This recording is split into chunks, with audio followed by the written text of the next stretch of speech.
What I have here is a drain bolt washer.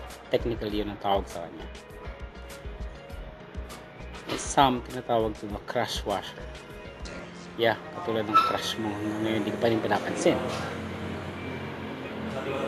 Merong brand na tinatawag to ay packing cock. Yep, I sound like porn pero hindi, ikaw lang yun. So ano bang importance nito? Saan ba ito ginagamit? Well, it serves as a cap doon sa oil pan tapos bolt. Pag tight mo, siya yung kumukuha ng pressure ng bolt, hindi doon sa oil pan. One more pa, meron pa siyang gap. It serves as a buffer once the oil heats up.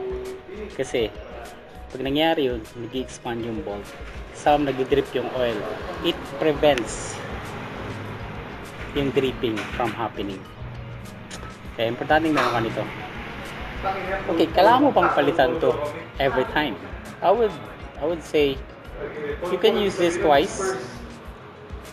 Kunwari ganito, pag change oil mo next, lipat mo naman, siguro that's the most. Hanggang dalawa lang, palitan mo na lang, mura lang naman to. Meron dito sa gear oil sa mga scooters. Bili tayo. Ace boy, you know you like the way I love the way you know you love the way I flex, finesse. You know you like the way I beat it up. Hey, yeah.